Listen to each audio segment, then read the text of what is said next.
Eu quero começar lendo em 2 Crônicas, capítulo 1, versículo 1 e versículo 10.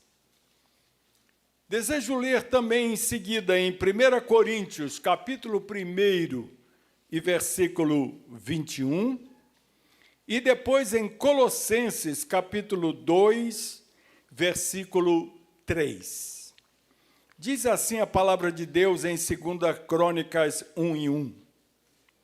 Salomão, filho de Davi, fortaleceu-se no seu reino, e o Senhor seu Deus estava com ele, e muito o engrandeceu. Versículo 10. Dá-me agora sabedoria e conhecimento, Salomão orando, para que eu saiba conduzir-me à frente deste povo, pois quem seria capaz de governar este grande povo? 1 Coríntios, capítulo 1, versículo 21. Visto que na sabedoria de Deus, o mundo não o conheceu por sua própria sabedoria. Deus achou por bem salvar os que creem por meio da loucura da pregação. E Colossenses capítulo 2, versículo 3. Em quem? Paulo está se referindo a Cristo, em Cristo, estão ocultos todos os tesouros da sabedoria e do conhecimento. Algumas semanas atrás, nós fomos enriquecidos espiritualmente com a série de estudos bíblicos que o nosso pastor Anderson nos presenteou a respeito das cartas do Apocalipse às 7 igrejas da Ásia. Aprendemos muito com ele, e ele mencionou que estas igrejas, elas são vistas no estudo do Apocalipse de duas formas. A primeira forma é a forma literal, ou seja, foram cartas efetivamente dirigidas às igrejas daquelas cidades da Ásia Menor. Mas uma outra compreensão é que aquelas diferentes igrejas representam diferentes igrejas hoje. Ou seja, nos dias atuais, nós encontramos igrejas que vivem a realidade daquelas igrejas. E uma destas igrejas que o pastor mencionou foi a igreja de Laodiceia. Lendo toda a história de Salomão, eu creio que Salomão representa o espírito e a natureza da igreja de Laodiceia dos últimos dias, que não era fria nem quente. E esta igreja caminha para a mesma ruína que Salomão enfrentou. Nós lemos aqui nas Escrituras que Salomão, filho de Davi, fortaleceu-se no seu reino e o Senhor, seu Deus, esteve com ele e muito o engrandeceu. A igreja de Jesus Cristo hoje tem sido fortalecida e abençoada poderosamente por Deus. Provisões têm sido dadas para esforço de todo tipo. Considere os belos templos, a presença na mídia e nas redes sociais, as bíblias de estudo, livros, currículos da escola dominical, instituições sociais, escolas teológicas. Pense nas gigantescas convenções, nos congressos e eventos bem frequentados, quando todos esses trabalhos se iniciaram, cada um deles possuía algo da unção de Deus. A unção de Deus está presente em tudo isso. Na verdade, a maioria se iniciou com as mesmas bênçãos que Deus derramou sobre Salomão. Pense nisto. Salomão era bem organizado, era muito mais educado que seu pai Davi, e ele fez tudo maior e melhor. A capacidade de organização de Salomão era tão grande, sua pompa e cerimônia tão lindas, que quando a rainha de Sabá o observou, simplesmente entrando no templo, quase chegou a desmaiar. Contudo, a energia propulsora por trás de Salomão era a sabedoria e o conhecimento. Este foi o seu apelo a Deus. Em 2 Crônicas 1:10, dá-me agora sabedoria e conhecimento, orou Salomão a Deus, para que eu saiba conduzir-me à frente deste povo, pois quem seria capaz de governar este grande povo? Esta não é uma oração maravilhosa? Não soa tão bem? E Deus ficou satisfeito que ele não tinha solicitado riquezas. Porém, há um problema aqui. Há um problema. Esta oração é totalmente centralizada no homem. Este rei talentoso e autoconfiante, na realidade, estava dizendo: Deus, simplesmente dá-me as ferramentas e eu farei a obra. Dá-me a sabedoria e o conhecimento e eu resolvo tudo no meio deste povo. Executarei a obra completa. Aleluia. A oração de Salomão não era a oração de seu pai, um homem que era segundo o coração de Deus. A oração de Salomão era a oração de uma nova geração. E o seu brado era: preciso de sabedoria e conhecimento. Olhando para a igreja moderna, estamos cercados por ela nas suas diversas manifestações. Nós percebemos que a força propulsora por trás da igreja moderna é a sabedoria e o conhecimento. Quantos rios de informação fluem através desta igreja dos últimos dias? Aplicativos com Bíblias de todas as versões, comentários bíblicos na internet. Só é necessário abrir o Google e as respostas brotam na sua frente. Eu não sou contra computadores, iPads e celulares. Sempre foram úteis em minha carreira profissional e ministerial, mas eu me assusto com o fato de tão poucas pessoas serem salvas ou libertas. Há hoje uma insaciável sede de informação, sabedoria e conhecimento como nunca antes na história da igreja. A ideia por trás disso é a seguinte: se simplesmente tivermos mais conhecimento sobre estes assuntos, cumpriremos nossa tarefa. Dê-nos simplesmente os materiais, Deus, e evangelizaremos o mundo. Amados, nunca realizaremos nada para Deus apenas pela sabedoria. Não importa quão importante e necessária ela seja, eu não estou em momento algum desprezando a sabedoria e o conhecimento. Ela é necessária, ela é importante. Mas a palavra de Deus diz em 1 Coríntios, capítulo 1, versículo 21, que lemos no início: visto que na sabedoria de Deus o mundo não o conheceu por sua própria sabedoria, Deus achou por bem salvar os que creem por meio da loucura da pregação. Aleluia!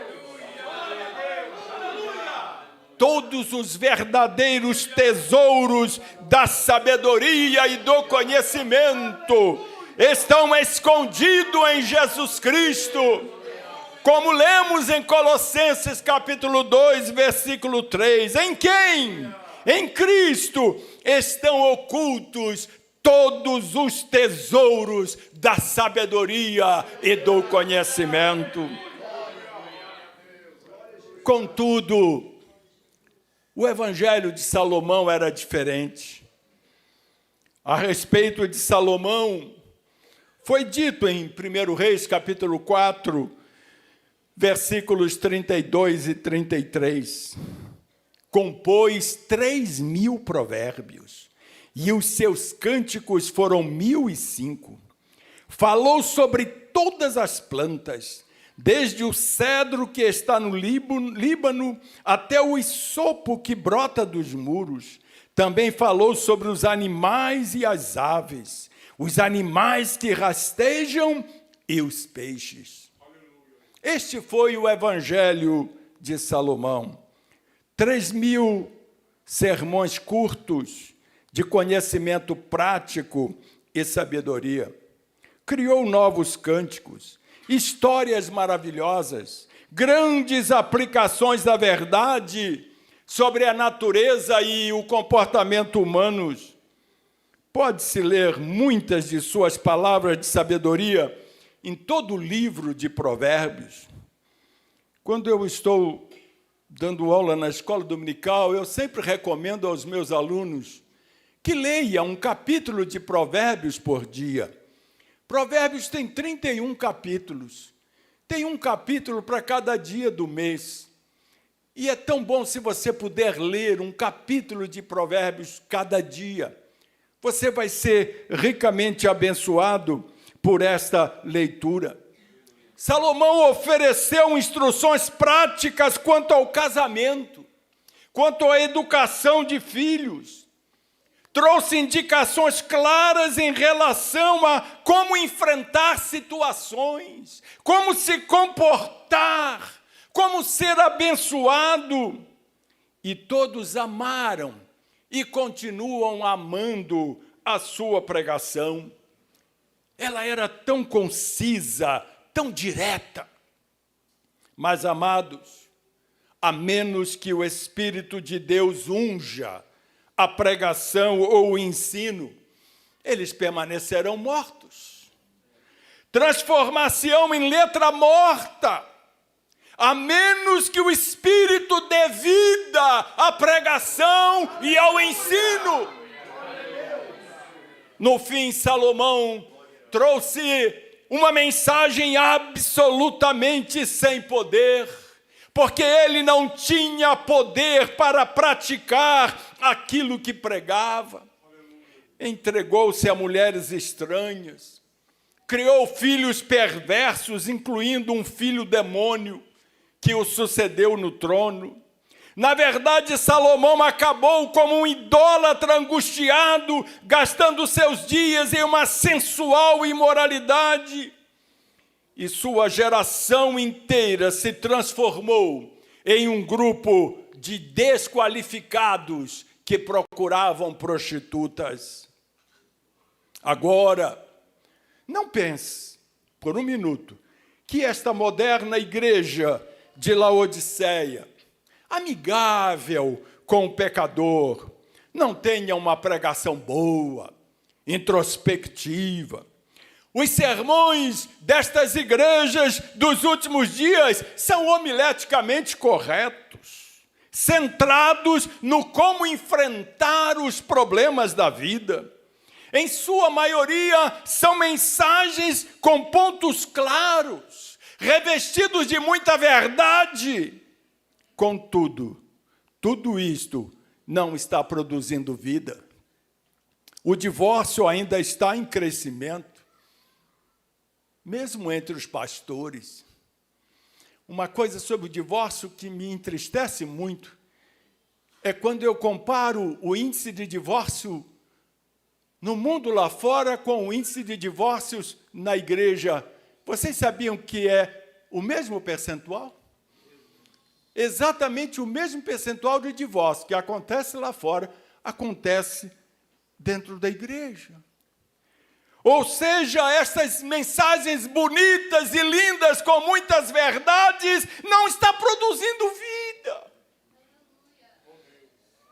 A fornicação e a infidelidade são lugar comum. Muitos adolescentes fumam, bebem, dormem fora de casa. As vidas das pessoas não estão sendo transformadas. Por quê? É porque o conhecimento em si não é capaz de transformar ou salvar alguém. Os cultos de uma igreja podem ser bem organizados, com música excelente, nova, contemporânea. O pastor pode condenar o pecado, indicar claramente o caminho certo, mas sem o Espírito Santo, tudo isto se transforma em letra que mata. Às vezes eu fico triste quando me encontro com algum irmão ou alguma irmã se queixando do jeito do nosso pastor. Não gostam desse jeito de fogo, de poder, de oração, de jejum. Vem aqui na frente, vamos orar, vamos jejuar. Que coisa chata esse pastor. Eu fico pensando, meu Deus, o que esse povo quer? É isso que a igreja precisa, é de poder. É de unção do Espírito Santo, é de milagres, é de revelação, é de visões, é de profecias, é de interpretação de línguas. Aleluia!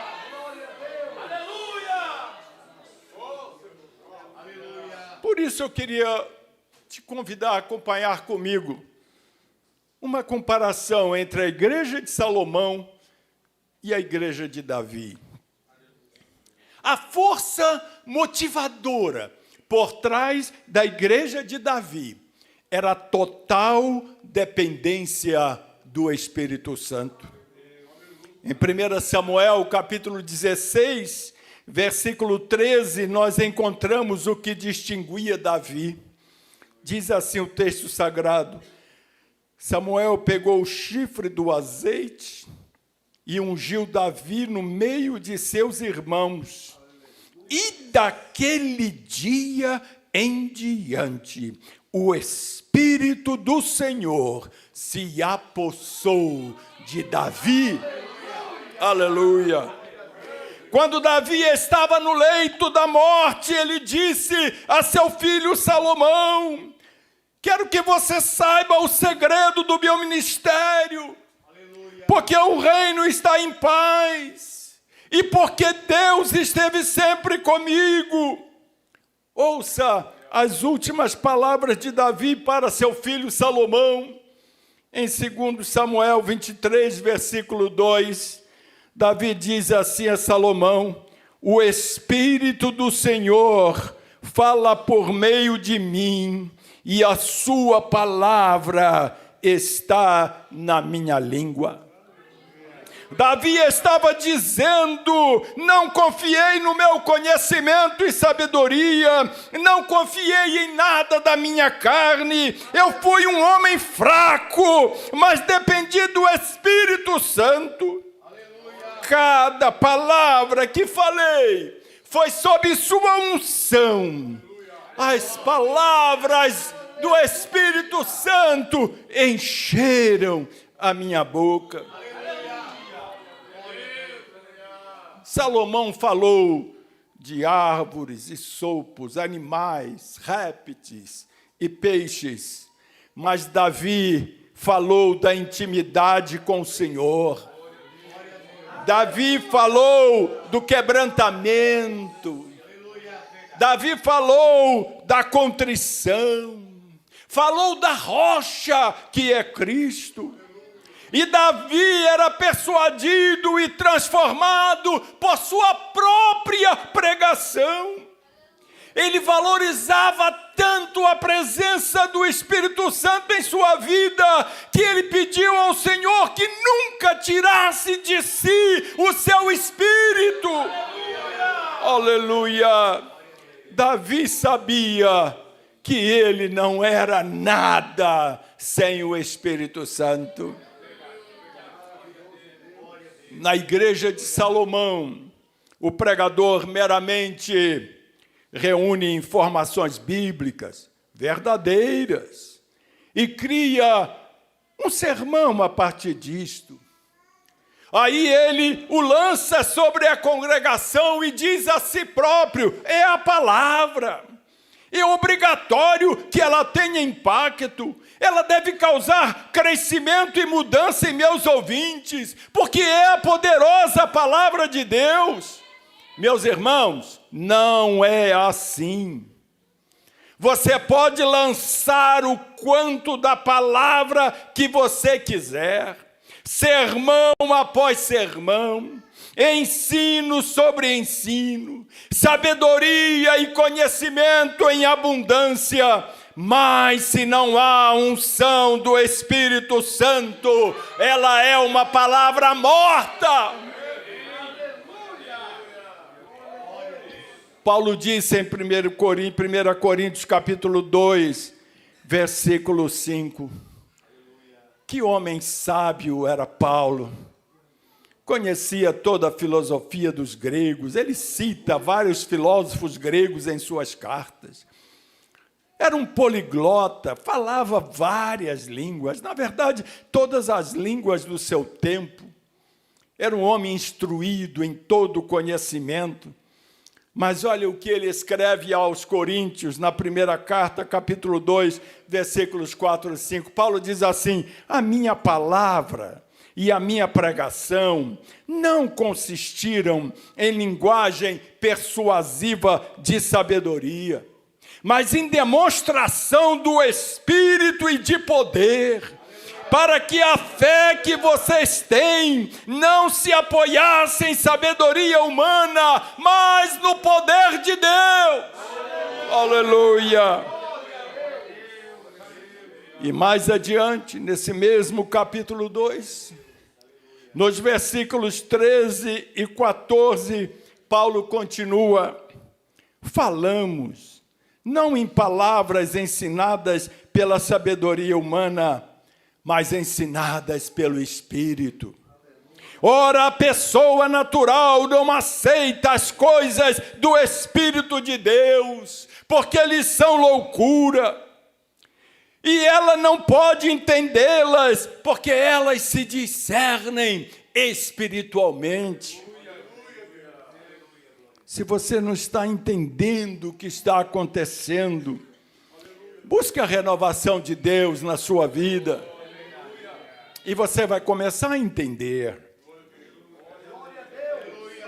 Como diferenciar uma igreja do Espírito Santo, do tipo de Davi, de uma igreja de Laodiceia, do tipo de Salomão? Em uma igreja do Espírito Santo, você sempre ouvirá um clamor de arrependimento. Em verdade, você não será uma pessoa do Espírito Santo até que possa esvaziar-se de si mesmo. E isso é algo que Salomão nunca fez. Nunca lemos de Salomão esvaziando-se diante de Deus. Em vez disso, na dedicação do templo, ele orou com graça e com majestade. Tudo foi sincero, preciso e ordenado. Mas não foi um clamor visceral que veio de dentro e não penetrou nem seu próprio coração. Em sua oração, Salomão exortou a congregação em 1 Reis 8, versículo 61. que o coração de vocês seja fiel para com o Senhor nosso Deus, para andarem nos seus estatutos e guardarem os seus mandamentos, como vocês estão fazendo hoje. Que exortação bonita! Isto significa que Salomão conhecia os estatutos sobre os quais falou. E dentre esses estatutos de Deus que Salomão sabia, estavam esses avisos para todo o rei de Israel. Em Deuteronômio 17, versículos 16 e 17. Porém, esse rei não deve multiplicar para si cavalos, nem fazer o povo voltar ao Egito para multiplicar cavalos. Esse rei também não deve tomar para si muitas mulheres, para que o seu coração não se desvie, nem deve acumular muita prata e muito ouro. Eram estatutos muito claros, muito diretos. Contudo, Salomão violou os três imediatamente após ter se tornado rei. 1 Reis, capítulo 10, versículo 28, os cavalos de Salomão vinham do Egito. 1 Reis 11, versículos 1 e 2, além da filha de Faraó, Salomão amou muitas mulheres estrangeiras, moabitas, amonitas, edomitas, sidônias e etéias. A estas Salomão se apegou pelo amor.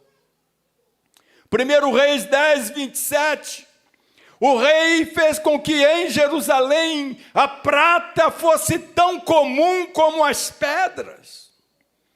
2 Crônicas 9, 22, assim o rei Salomão excedeu a todos os reis do mundo, tanto em riqueza como em sabedoria.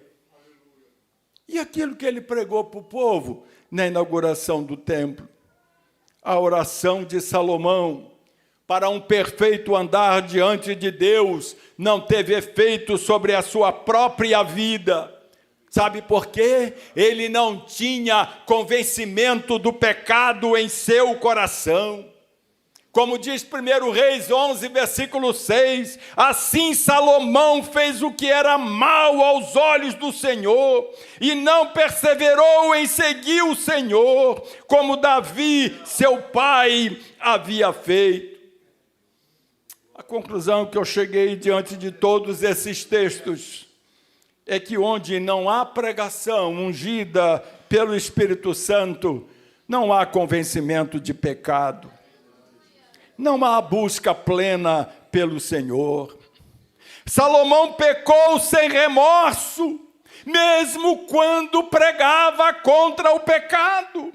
Ele podia ler nas Escrituras que não deveria descer ao Egito para adquirir cavalos, e ali iniciava negociações para comprar 1000 novos cavalos e carruagens.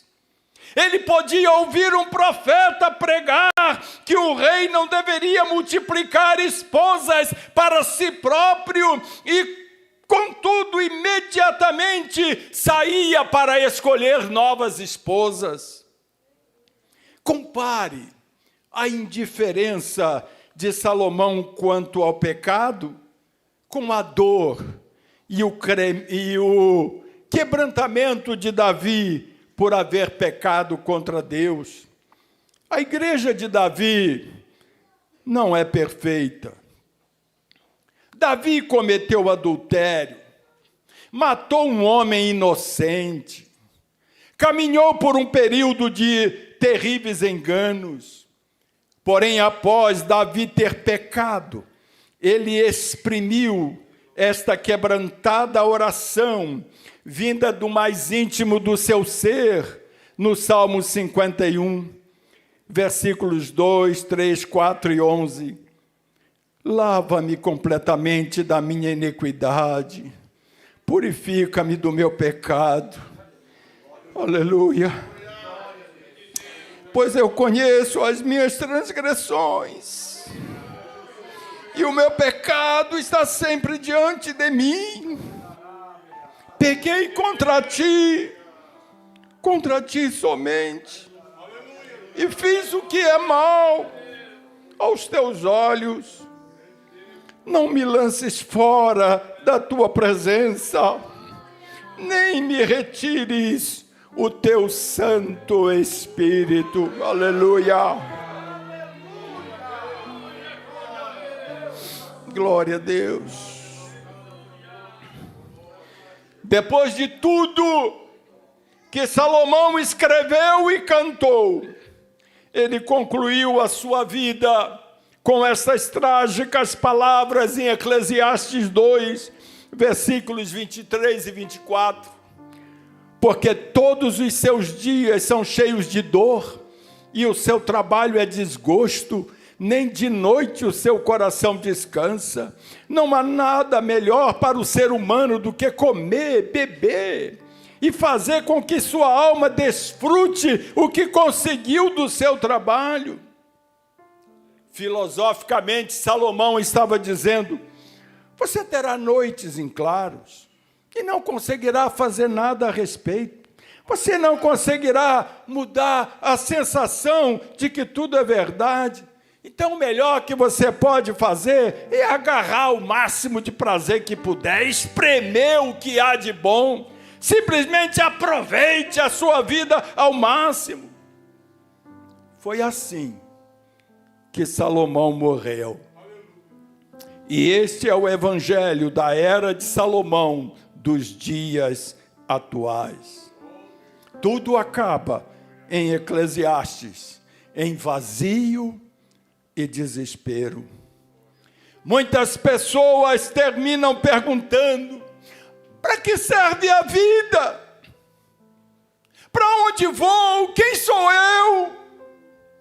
Contudo, o evangelho de Davi diz no Salmo 3, versículos 4 e 5: com a minha voz clamo ao Senhor, e Ele do seu santo monte me responde.